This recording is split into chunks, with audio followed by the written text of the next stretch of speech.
verdade. Então, Pois é. tem essas coisas. Tem. Tem pastor que vai pecar, vai errar. Ele sabe. É verdade. Mas ele dá oportunidade para todo mundo. A oportunidade aberta, para a pessoa poder mostrar. Mas, por outro lado, todos são mortos e todos pecaram. Verdade. Ó, ética no relacionamento entre ministros. Aí ele fala de ciúmes entre pastores, questões de desentendimento de pastores, acordos espúrios entre pastores, invasão de campo e atitudes a serem tomadas por pastores que entram na área geográfica de outro, né? Então, a questão de ciúmes, ela está muito ligada a uma pessoa que não está bem resolvida. Por que o ciúme? Insegurança. Por que o ciúme no relacionamento? Quando surge o ciúme e ele se torna doentio, então certa medida de ciúme é normal. Ainda mais quando você suspeitar que alguém está flertando com aquela pessoa. Talvez a própria pessoa não tenha percebido ainda, mas alguém já está flertando com ela. Aí você percebe, aquilo vai gerar uma certa medida de ciúme, que vai servir para você alertar aquela pessoa. Você fala, olha, cuidado com o fulano de tal, tá certo? Ele está muito insinuante em relação a você. Então, se a pessoa te respeita, ela vai acatar. Ela vai, não, realmente, então eu vou cortar relações. Porque a pessoa não está respeitando, tá certo? Que eu sou uma pessoa comprometida. Ele está começando a flertar, então cortou relações. Então, o ciúme, se ele bem controlado, ele dentro do relacionamento, ele pode trazer bons resultados dentro de um controle. Quando isso é um doentio, aí a pessoa parte para tentar dominar a outra, isolar a outra, agredir, maltratar, depreciar. Pronto, aí se tornou destrutivo.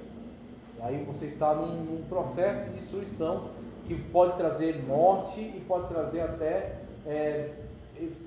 destruição total, né? O fracasso daquele relacionamento, devido a esse nível de ciúme. Agora, e o ciúme dentro de uma pessoa que exerce liderança? O que causou, o que disparou? Qual foi o gatilho?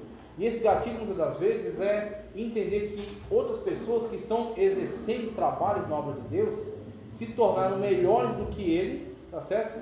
Agora, quando ele olha para essas pessoas, por ele ter uma visão doentia, então, quando você olha para as pessoas e você vê, olha, ela prega melhor do que eu. O que é uma visão saudável dentro disso? Eu quero entender o que ela fez para pregar tão bem. O que ela estuda? O que ela lê? Ela ora? Ela faz esboço?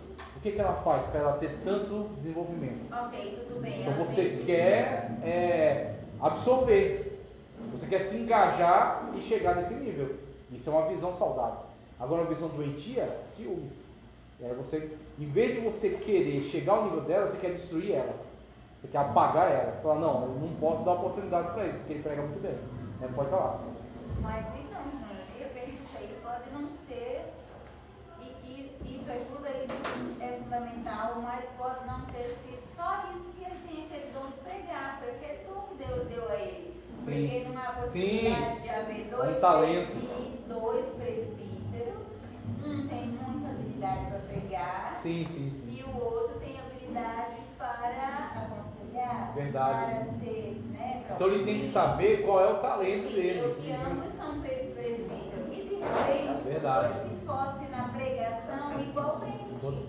Mas não, os talentos são diferentes. São diferentes. Aí o outro tem uma desenvoltura já porque ele tem esse talento. Porque Deus deu a ele o talento. Aí ele vai ter que, muitas das vezes, encarar essa situação e equilibrar isso dentro de si. Que se ele deixar o ciúme crescer, esse ciúme vai o levar à mesma decisão que Caim tomou. Que olhou para seu irmão Abel, viu a oferta de Abel ser aceita, e em vez de ele procurar saber o que Abel fez e fazer também, ele deixou o ciúme se alastrar e tomar conta, e o diabo entrou com a sugestão, e ele foi lá e, como Deus disse para ele, o mal jaz à porta, e se você deixar, ele vai te dominar. E foi exatamente o que ele fez. Ele deixou que o ciúme acendesse. Daquele ciúme veio a ira, da ira veio a loucura de matar o seu irmão e se tornar o primeiro assassino, que é o primeiro fraticida, que matou o próprio irmão. Então você tem essa situação de pessoas que estão matando outras com palavras, estão matando outras com críticas, e aquela crítica não é construtiva. Uma crítica construtiva é para o bem. Então corrige alguma coisa que verdadeiramente né, precisa ser corrigida para ressaltar pontos fortes. Isso é uma crítica construtiva. Uma crítica destrutiva visa fazer a pessoa simplesmente abandonar, parar. Então é uma crítica destrutiva oriunda de um ciúme. A pessoa tem ciúmes, vê, não quer chegar àquele ponto que a pessoa chegou, ou não quer entender que aquilo não é para ela, porque não é o talento dela é em outra área, tá certo? Mas sim, fica alimentando ciúmes e alimentando ira, inveja, e quando chega, ela vai utilizar de todos os meios para destruir aquela pessoa. Então, não é a questão de ter o que ela tem, é a questão de que ela não tenha, para que aquilo não fique despertando os ciúmes dela. Então, esse ciúme precisa ser resolvido urgentemente dentro da própria pessoa, precisa se equilibrar e entender que tem pessoas que fazem melhor ou outras que fazem pior do que ela. Questões de desenvolvimento de pastor, de desentendimento, o que deve reinar? Uma coisa que eu acho que a gente tem que entender quando a gente vai amadurecendo é que tem pessoas que infelizmente nós não conseguimos nos relacionar num nível tão profundo. E assim, quando você é novo convertido, você não entende isso. É que nem estava conversando outro dia falando que eu acho que o ponto de maturidade de uma pessoa é quando ela consegue enxergar os erros da sua mãe e consegue entender a sua mãe, mesmo com os erros dela. Porque primeiro a mãe é um Deus para a pessoa, né? É a deusa dele, né? É tudo para ele. Então a mãe dele é santa, a mãe dele é inteligente, a mãe dele é maravilhosa, a melhor cozinha, a melhor macarronada do mundo. Então a mãe dele é tudo de bom. Quando ele vai amadurecendo, ele vai passando a ter senso crítico, ele vai começar a ver que a comida da sogra talvez seja melhor do que a da mãe. Que talvez uma outra pessoa limpe a casa melhor do que a mãe dele. Que talvez a mãe dele tenha alguns defeitos, alguns julgamentos que são tanto preconceituosos. E aí a pessoa vai começando a ver, minha mãe tinha certos defeitos. Só que ele supera e continua amando a mãe agora com os defeitos dela. E para mim isso é um amor amadurecido. Isso é um amor de uma pessoa que agora amadureceu para a vida, sabe olhar as pessoas, entender seus pontos fracos, seus defeitos e mesmo assim respeitá-las. Respeitá-las diante da posição que elas ocupam para ele. É como uma mãe vai dar um conselho para um filho, por exemplo, não misture manga com leite. Quem já viu isso? Minha avó, se eu fizesse isso, ela morria. E o que você faz hoje quando você chega na padaria? A primeira coisa que você pede é uma manga com leite bem gelado. O professor. A escassez. Muito bom. Então o que acontece? Muitas das vezes é estratégia. Mas é isso mesmo. É, realmente. A minha avó acho que não era não, porque tinha e mesmo assim ela fazia. Porque já o vídeo estava enraizado. Porque as pessoas antigamente tudo era carregado. Reimoso.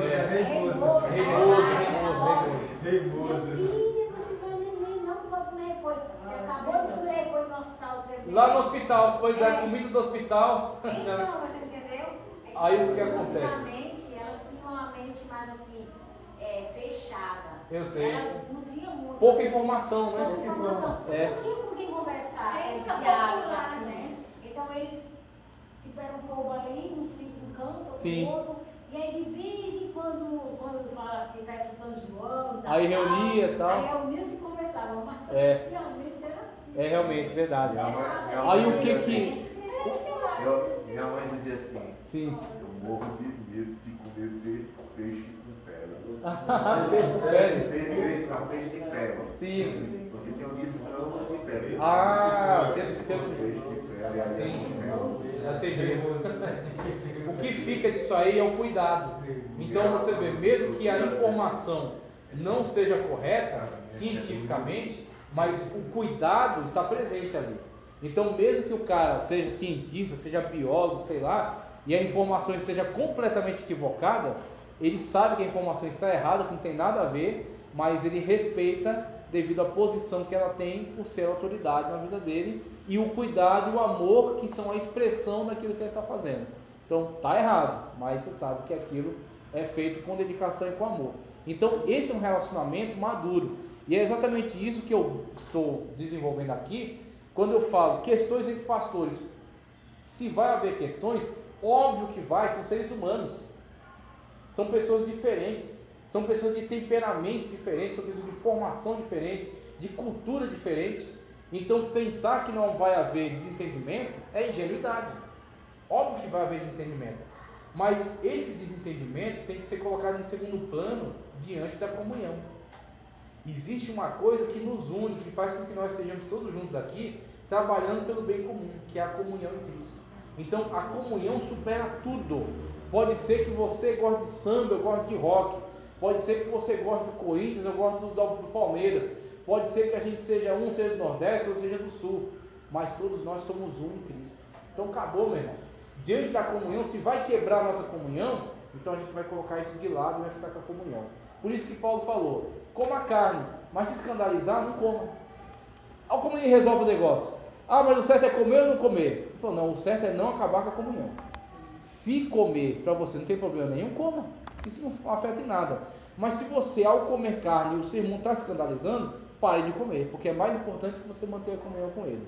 Tá certo? Mas para o outro, ele também diz, não critique aquele que coma. Porque aí já é uma correção para o outro lado também desenvolver. Ah, você está achando ruim porque o outro está comendo, mas é um problema dele com Deus. Não é pecado, é uma questão de costume. Então, pecado é pecado, costume já é outra coisa. Uns têm um costume, outros têm outro costume. Agora, a comunhão supera tudo. Então, diferenças há, normal que tenha, mas a comunhão está acima de tudo isso. Acordos espúrios, invasão de campo. Esses acordos espúrios são o seguinte: a pessoa se vender ou a pessoa anular a sua crítica sincera visando vantagens. Visando vantagens. É a frase malfadada que eu já repeti para vocês algumas vezes. Há uma pessoa que, falando acerca de cargos ministeriais, diz: estes homens são uma escada para nós subirmos. Eu achei essa frase muito significativa. E eu sei que a pessoa que falou essa frase, pelo menos pelo que eu conheço dela, não tinha tanta má intenção com essa frase. Mas quando você para pensar nessa frase, analisar melhor, ela é terrível. Porque isso diz que você olha para as pessoas como um meio de chegar até onde você quer chegar. Elas são só um degrau. Você vai para tirar proveito dela, exatamente. Então o que acontece? Você nunca vai pegar uma escada e arrancar um degrau. Você quer usar ele para o seu benefício. Para subir você vai pisar. Você vai pisar, então você vai se colocar acima dela para chegar mais longe. Então, uma pessoa que para você é um degrau, você nunca vai corrigir. Sendo que às vezes você era a pessoa certa para aquela correção, para chegar nela e dar aquela instrução. Mas você está pensando, se eu falar, talvez ele não goste, talvez ele dê as costas para mim, talvez ele não me proporcione essa vantagem. Não me chame para pregar, não me convide, não me consagre. Então você está olhando as pessoas como um meio de chegar até onde você quer. Você está usando-as para o seu próprio fim, seu próprio benefício.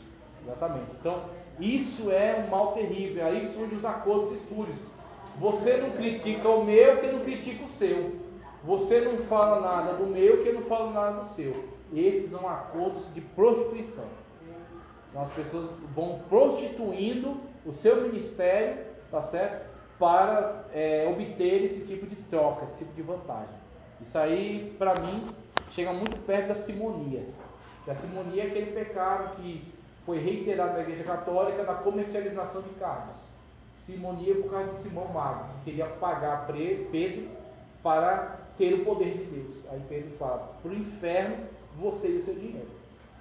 E aí a igreja, em vez de adotar a postura de Pedro, a igreja que diz que está fundada em Pedro, hein? A igreja católica, ela fez exatamente o contrário do que Pedro fez. Que Pedro tem achado. Eles dizem que tem. Eles dizem que estão sentados na cadeira do Pedro. Então, e não faz como Pedro fez. Pelo contrário, comercializou cargo para todo lado. Então, né? Veja só. A questão de área, atitudes em relação a campo, é uma questão administrativa, burocrática. Então, a gente aqui, por exemplo, tem os setores, né? E tem as áreas dos setores. Então, você sabe que se você descer muito a Aurélia, você vai começar a entrar no campo da Lapa. Então, é entendido pela questão administrativa que a Lapa cuida daquelas áreas ali. Então, eles que têm que abrir congregações, eles que têm que se entender com o número de congregações que são suficientes no setor deles. Então tem essa questão administrativa. Então você trabalha para cá, você vai aí para Vila Romana, desce aí, né, para Pan-Americana, você vai trabalhando para cá, porque é uma questão burocrática, administrativa. Eu não estou dizendo para você que não é uma questão importante. É, porque é uma questão de ordem, tá? Mas não é uma questão tão importante quanto o reino de Deus.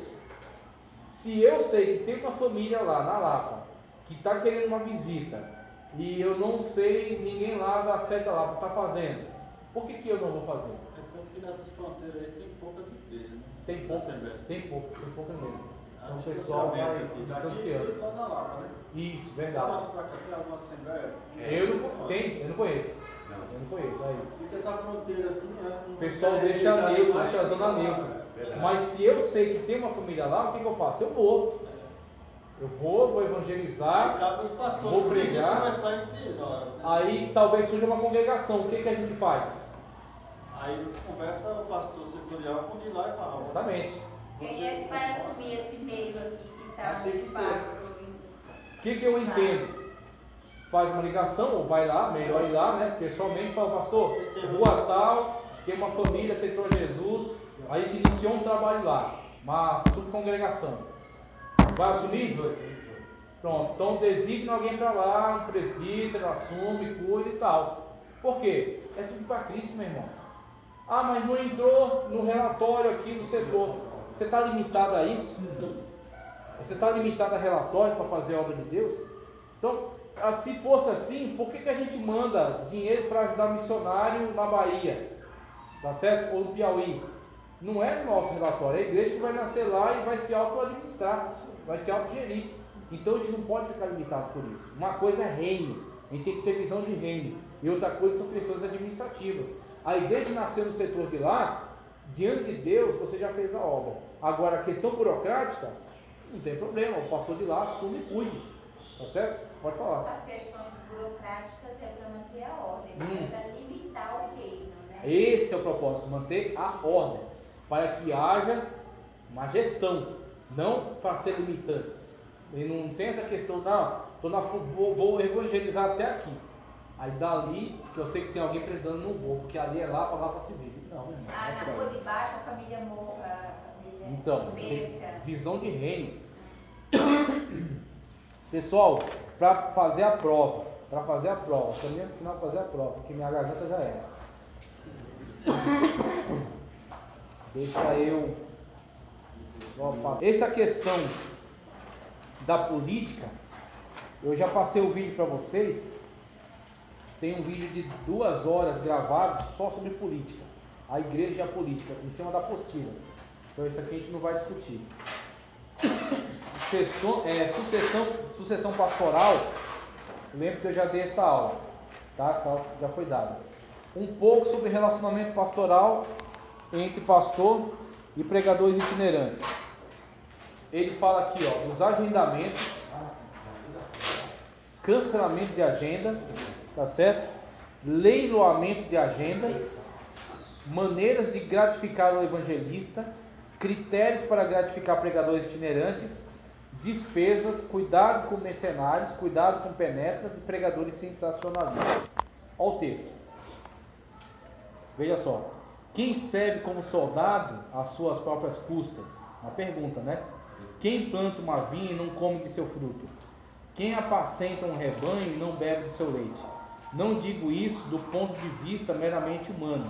A lei não diz a mesma coisa, pois está escrito na lei de Moisés: não amordace o boi enquanto ele estiver debulhando o cereal. Por acaso é com bois que Deus está preocupado? Não é certamente por nossa causa que ele o diz? Sim, isso foi escrito em nosso favor, porque o lavrador quando ara, né? E o debulhador quando debulha devem fazê-lo na esperança de participar da colheita. Se entre vocês semeamos coisas espirituais, seria demais colhermos de vocês coisas materiais. 1 Coríntios 9, 7 a 11. E aí também Timóteo, 1 Timóteo 5, 17 e 18. Os presbíteros que lideram bem a igreja são dignos de dupla honra, especialmente aqueles cujo trabalho é a pregação e o ensino, pois a Escritura diz: não amordace o boi enquanto está debulhando o cereal, e o trabalhador merece o seu salário, ou é digno do seu salário. Então, olhando da perspectiva desses textos, você tem a questão dos agendamentos, tá? Em relação aos pregadores itinerantes. Então, chamar um pregador, convidar um pregador, tá certo? Receber na sua igreja um pregador, você vai ter algumas questões a lidar. Então, tem situações, por exemplo, o pregador daqui do setor, que tem o seu trabalho, tem sua vida, congrega aqui. Você sabe que ele, no seu deslocamento, vai ter uma despesa. Então, uma coisa é uma pessoa que está em São Paulo, está na região, veio para cá, então você vai visar o quê? Que ele não tenha prejuízo com o combustível, ainda mais que teve esse aumento absurdo, né? Não tenha prejuízo com o seu próprio combustível, só que ele e sua família não bebe gasolina. Então, geralmente, o que você pensa? Ele veio para cá entregar a palavra de Deus, se esforçou, estudou, separou um tempo, teve o desgaste de vir até aqui, então você vai recompensá-lo pelo esforço, pela dedicação. Então, isso é uma honra, tá certo? Isso é a maneira de você gratificar. Outra situação que pode ser colocada, tem que ser visualizada, a questão de certos pregadores que se tornam itinerantes e que, por pregarem muito bem, são convidados frequentemente, que pregam aqui, que pregam no Rio de Janeiro, que pregam em Minas, que pregam no Nordeste, no Sul. Uma pessoa dessa não tem um trabalho fixo, obviamente. Talvez ele venda alguma coisa para complementar, mas ele vive atendendo agendas como pregador. Então, uma pessoa que está nesse nível de comprometimento, obviamente, ele não vai cobrar a mesma coisa que uma pessoa local, uma pessoa regional. Ele vai ter um custo maior. Você vai trazê-lo de algum outro lugar com despesas de avião, de hotel, ou vai hospedá-lo em algum lugar, e fora isso, você sabe que precisa remunerá-lo, porque a sua remuneração é essa. Ele não tem só a despesa do avião, porque ele não passa a vida no avião. Ele não tem só a despesa no hotel, porque ele não mora no hotel. Ele mora em algum lugar, e ele está vivendo desses trabalhos itinerantes, dessas pregações itinerantes. Então não adianta, hipocritamente, a gente criticar aqui, dizer, mas o pregador ganhou tanto. Aí, claro, óbvio, existem valores que são exorbitantes, por quê? Uma coisa que eu até já comentei aqui, não sei se foi com o Edilson ou foi com outro irmão. Pregadores que cobram valores astronomicamente altos, por quê? Por causa do nome que eles construíram. E aí, eu não acredito mais que a igreja que se compromete em dar, sei lá, 50 mil reais para uma pessoa que vai participar de um evento e trazer uma palavra de 1 hora, 2 horas, eu não acredito que isso seja mais pela palavra em si. Isso é pelo nome, é showman, exatamente. Então o pastor está comprando uma marca, é que nem um tênis. Tem muito tênis por aí que é muito bom e muito confortável, mas tem pessoas que querem uma marca, que quer, não, porque é Nike, porque é Adidas, porque é... Então você não está comprando um conforto, um tênis, está comprando uma marca. Então entra uma questão de um relacionamento midiático agora. O pastor quer colocar em todas as mídias. Olha só o pregador que veio aqui. Pregador top de linha, né? Então ele está promovendo essa imagem. Então o relacionamento aí não é mais um relacionamento visando a pregação e a compensação daquele que trouxe a mensagem. O relacionamento chegou num nível de comprar aquela marca, exibir aquela marca, atrair o público que aquela marca atrai, tá certo? Para ter esse giro, para ter esse nível de capital. Então, o relacionamento já está em outro nível aí, tá certo? O que estamos falando aqui é de um relacionamento normal, tá certo? Real, de um pastor que convida um irmão que ele sabe que é doutrinariamente seguro, prega muito bem, é reconhecido, tá certo? Então ele tem uma despesa maior para trazer de outro lugar e para remunerá-lo. Normal, tá ok? Então eu sempre olho essa questão. Tem essa questão da remuneração e tem a questão de pessoas que querem enriquecer por meio da obra de Deus. Então, esse tipo de atitude, para mim, biblicamente não se justifica. A igreja não é para isso. Se você quer enriquecer, vá trabalhar. Vá abrir uma grande empresa, ter uma grande ideia, vender um grande produto, aí você enriqueça. A igreja não é lugar de enriquecer. Certo? Agora, claro, isso aí são diversas situações e diversos tipos de relacionamento, né? Não adianta só criticar o pregador. O pregador cobra muito caro. Tá, mas tem alguém que paga, não tem? Se tem alguém que paga, por isso que ele cobra, tá certo? E aí, aquele que paga está tão envolvido nesse nível, tá certo? Está tão envolvido nessa comercialização quanto ele. Se comercializar, o evangelho virou um evangelho comercializado. E se, né, vamos usar uma palavra pesada, e se suga dos membros local para fazer isso, eles estão mais grave ainda. Exatamente. E aí, uma coisa que fica um pouco difícil é porque muitas das vezes a própria membresia, dependendo da membresia, eles têm essa expectativa. E se não atender essa expectativa, eles tchau, vão para outra. Aonde que está? Onde que aquele pregador está frequentando? Pronto, ele não está ali para adorar a Deus, está ali para ouvir aquele pregador. Então ele vai, não, porque é aquele pregador, porque é aquela cantora, porque... Então o nível de relacionamento é esse, a prostituição está nesse nível aí. Então eu não vou para adorar a Deus, eu vou para ouvir fulano. Então, quando você chega nesse nível aí, meu irmão, você está fora do propósito que é a obra de Deus. Você está fora do propósito que é adorar a Deus. Aí nisso entra o que ele fala aqui de leiloamento de agenda, que é o cara agenda com várias igrejas top, como eles dizem, né? Ele agenda na mesma data, no mesmo horário, com várias igrejas. Quando chegar o momento, ele vai para a igreja que paga mais. E as outras? Ele manda, porque esses grandes pregadores geralmente eles têm uma equipe de pessoas que ele treina para pregar semelhante a ele. Olha só, o cara virou uma empresa, cara, virou um serviço ao consumidor, um negócio assim absurdo.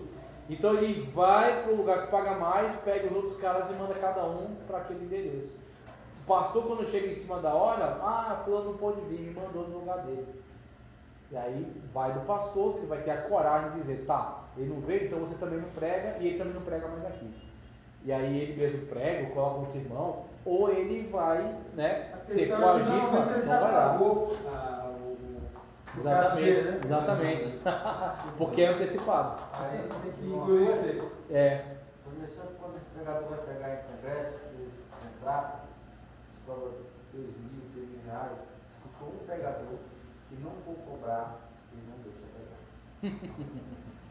É impressionante, né? Pois é, porque aí virou uma sindicalização, né? Para não estragar o outro, eles... Maneiras de gratificar o evangelista, critérios para gratificar o evangelista, já acabei de tratar aqui. É a questão de você visar qual o tamanho da despesa que a pessoa teve, qual é o nível de envolvimento que a pessoa está tendo com o que está fazendo. Ele vive só disso, ou ele é um irmão que a gente conhece daqui do setor e você convidou, então você quer dar um presente, uma gratificação e não uma remuneração. Tem pessoas que quando você convida, você sabe, você está remunerando ela. É só o que ela faz na vida. Então, já visa essa questão. Aí, às vezes, ela impõe um preço, às vezes, ela deixa livre, tá certo? Então, tem essa questão que cabe a você o bom senso. Critérios, já coloquei. Despesas, cuidado com os mercenários, cuidado com os penetras e pregadores sensacionalistas. Despesas, você tem que ter muita cautela. Por quê? Muitas das vezes a pessoa pensa que vai dar uma guinada na igreja por chamar esses tais avivalistas, né? Então, tem irmãos que de fato tem uma palavra voltada para o avivamento, voltada para essa alegria do Espírito, que causa esse impacto, mas muitos desses supostos avivalistas são só gritadores, são pessoas que causam tumulto, causam agitação, vem para frente e tal, e pula, e roda, e faz, acontece, e faz um carnaval. E sente, levanta, e pega no teu irmão, e belisca teu irmão, e chuta teu irmão, e faz um monte de coisa. No final você fez uma boa aeróbica. Palavra que é bom foi bem pequenininha. Às vezes a leitura e um breve comentário, o resto é só rajada. E só aeróbica. Levanta, senta, pega, levanta, senta, vai, volta, tá? E anda pelo povo, fala, joga uma profecia aleatória, joga outra. Tem gente aqui sendo perseguida. Quem é que não está sendo perseguido? Tem gente aqui com problema. Quem é que não está passando problema? Quem não está passando problema é quem já morreu. Não tem problema nenhum mais para ele. Então, vai jogando essas coisas aleatórias, vê quem pega, vai pescando, né? Então, quando você vê esse tipo de coisa... Já tem mais um chorando. Já tem... Nossa! Aí já puxa a pessoa para frente, pronto. Então, quando você começa a ver show... Você começa a ver, você já sabe, olha, esse cara está tentando fazer avivalismo pelo espetáculo, tá certo? Pela movimentação, pelo barulho. E aí você já sabe qual é a proposta dele, que dali só vai ser aquilo ali mesmo, tá certo? Agora, de fato, tem pessoas que oram, buscam, se consagram e Deus usa para trazer uma transformação, trazer um avivamento autêntico, onde as pessoas são conscientizadas e elas voltam para casa sabendo que tem que ter uma postura nova, a partir da palavra que foi pregada, tá certo? Então você tem que analisar isso conforme você vai tendo experiências. Cuidado com os mercenários, que mercenário é aquilo lá, a pessoa que está visando lucro vai fazer o que for preciso, inclusive entregar até profecia mentirosa. E aí, os caras geralmente, você vê, é só profecia top, mano, é só bênção, é só maravilha. Geralmente visa o quê? Pastor, visa a pessoa que está mais bem arrumada, visa só essa galera aí, tem anel no dedo, então você já sabe que são mísseis teleguiados, né? São profecias teleguiadas, né? Cuidado com os penetras, então a igreja tem que estar pronta para isso. Muita gente que entra aqui e não tem nada a ver com a gente, está tentando entrar para conseguir algum espaço.